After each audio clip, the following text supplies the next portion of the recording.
Amém. O professor no Novo Testamento. No Novo Testamento, o substantivo didático é usado de maneira geral para indicar qualquer tipo de professor de assunto religioso ou não. Mateus 10, 24, Lucas 6, 40, que é o termo grego equivalente ao termo hebraico, rabi, que significa meu mestre. De todos os mestres que ali apareceram, nenhum é tão destacado como o Senhor Jesus, o mestre por excelência. Nicodemo, que Jesus chamou de mestre em Israel, disse: Rabi, sabemos que és mestre vindo da parte de Deus. João foi o protótipo de uma série de mestres cristãos levantados por ele. Olá, pessoal. Estamos começando mais um semestre letivo e dessa vez nós vamos estudar exegese e teologia do Antigo Testamento. Jesus foi o protótipo de uma série de mestres cristãos levantados por ele na igreja. Em 1 Coríntios 12, 28, Efésios 4, 11, o apóstolo Paulo se refere aos ministros especiais dos mestres, cuja finalidade era destruir a verdade cristã aos crentes. A comparação dos textos de Atos 13, 1 com Romanos 12, 7, 2 Timóteo 11 e Tiago 3, 1, mostramos que os mestres cristãos que exerciam o seu dom ministerial juntamente com os apóstolos, profetas, evangelistas e pastores. Na verdade, os mestres eram sempre pastores, embora em todos os pastores fossem sempre mestres. Na maioria das vezes ensinavam em congregações locais já estabelecidas. Dentro do círculo apostólico, o grande mestre dos gentios foi o apóstolo Paulo. Ele mesmo testificou para isto, foi designado pregador e apóstolo, mesmo do gentio na fé e na verdade. Tanto o apóstolo como os pastores eram mestres, e nenhum pastor pode ser verdadeiro pastor se não for apto para ensinar. Há alguém que sugere que os pastores e mestres seriam um aspecto de uma mesma função. Não bastante, não se pode provar. Isto óbvio que todo pastor deve ser um mestre no ensino, pois boa parte do seu trabalho é ensinar. Nenhum homem é apto para ser pastor se não souber ensinar. E por sua vez, o mestre precisa do conhecimento que a experiência pastoral confere. Esses homens dotados por Deus são guardiões do conhecimento, possuidores de habilidades naturais concedidas por Deus. A tarefa dos mestres é a de transmitir conhecimento, inspirar os crentes de grandes verdades, e assim, através da instrução geral conferida à igreja, contribuir para levar os crentes mais perto do ideal da imagem de Cristo. Nomenclatura dadas ao ministro. Em virtude da amplitude do ministério e sua importância no Novo Testamento, muitas designações são dadas aos ministros. Essas designações também nos proporcionam conhecer a extensão da atividade ministerial. O anjo da igreja, Apocalipse 1, 20. O pastor da igreja é chamado de anjo da igreja, considerando que a palavra anjo no grego significa mensageiro. Entende-se que o pastor da igreja é o mensageiro de Deus pelo Espírito Santo para transmitir a mensagem de Deus que edifica, conforto e dirige a igreja. Defensor da fé.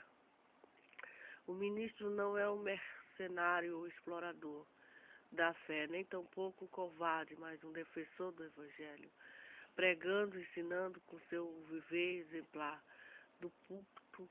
Ele defende o Evangelho dos ataques dos inimigos de Deus e da sã doutrina. Despenseiro. O despenseiro é o encarregado da despensa. É o mesmo que um almoxarife, aquele que cuida dos bens e valores de alguém. No Novo Testamento, o ministro é designado como o primeiro despenseiro dos ministérios de Deus. 1 Coríntios 4. Através da pregação e do ensino, ele abre as portas dos ministérios da palavra aos homens. Segundo o despenseiro da casa de Deus, Timóteo 7. O ministro deve distribuir no devido tempo o sustento àquele a quem Deus lhe confiou. É um grande privilégio, mas também uma grande responsabilidade. Terceiro, despenseiro da graça de Deus. Graça de Deus se manifestou e traz com ele muita coisa boa para a vida do homem. E o ministro é a porta-voz de Deus para estas realizações.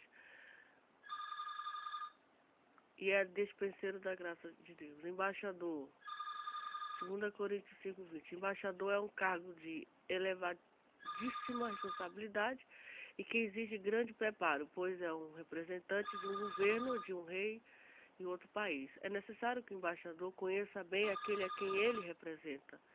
Também as suas intenções de governo, pois o embaixador lhe resta uma única coisa: fazer a vontade daquele a que ele representa. Você, como ministro, representante do Rei dos Reis, Senhor dos Senhores, Jesus Cristo. Estrela, Apocalipse 1:20. A estrela na mão do Senhor. As igrejas são consideradas cartiçais, enquanto que o pastor brilha na igreja por estar na mão do Senhor. A igreja será, sem dúvida, um cartiçal à luz do mundo.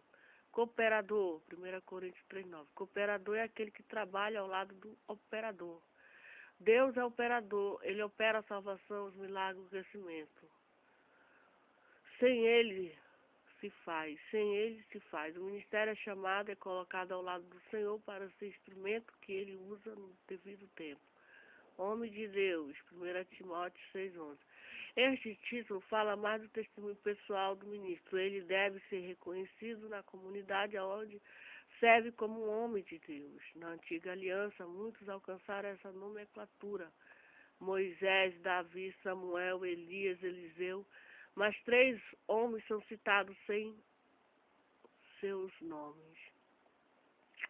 Ministros, diáconos. Este termo representa todo tipo de serviço secular e religioso.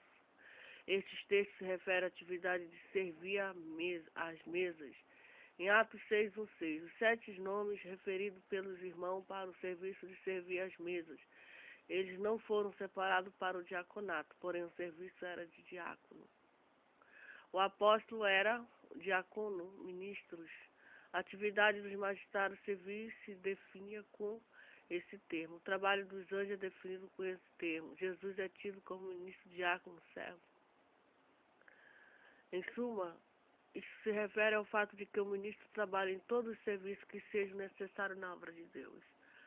Esse termo também se usa para identificar o trabalho cristão, de forma geral, como discipulado, todo tipo de ministração de ordem espiritual, a pregação e o ensino cristão, os dons espirituais são meios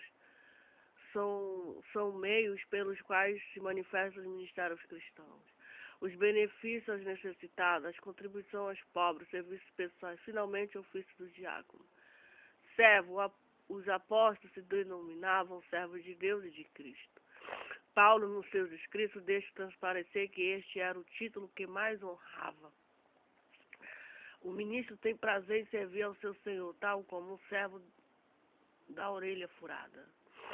Começando no nosso texto, como anjos e chegamos servos. Na verdade, os anjos são servos de Deus em outra dimensão, porém a nós é dado uma tarefa que os anjos não são capazes de fazer, anunciar a salvação.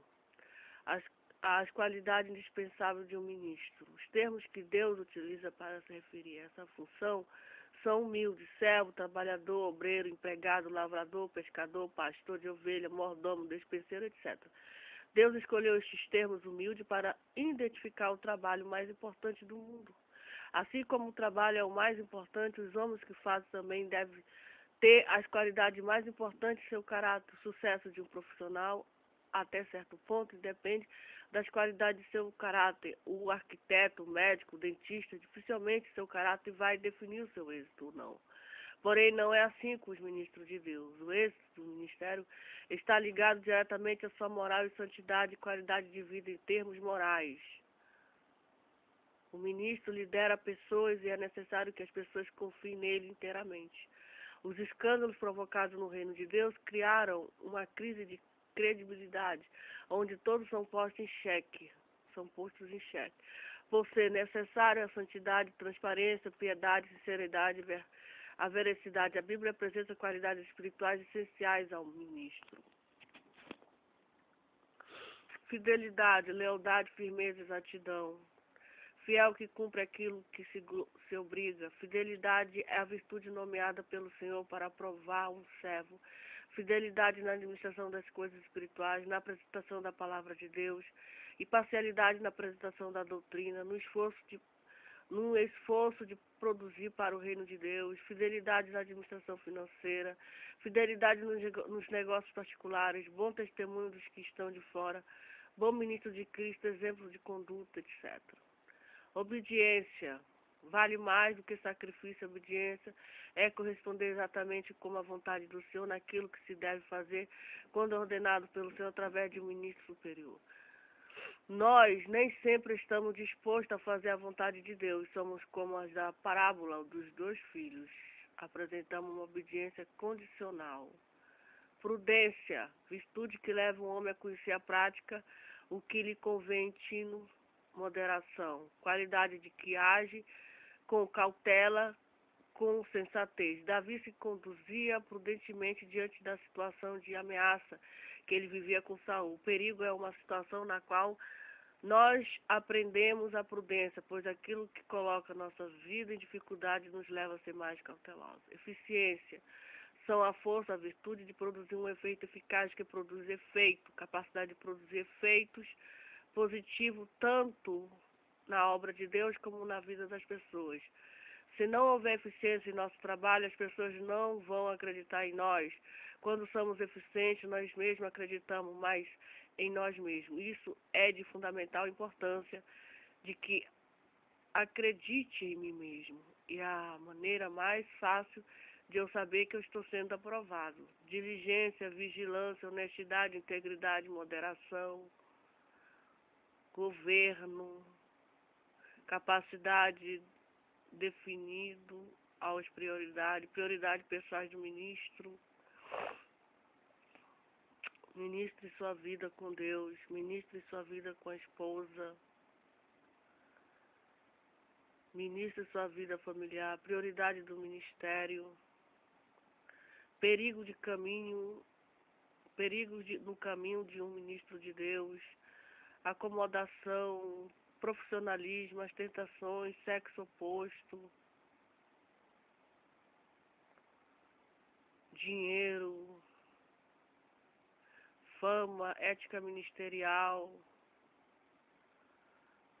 sua apresentação pessoal, tratamento com os companheiros, apresentação pública, o pastor e muitas ocupações, pregador, ensino, visitação, aconselhamento, disciplina, administração espiritual, administração do serviço material.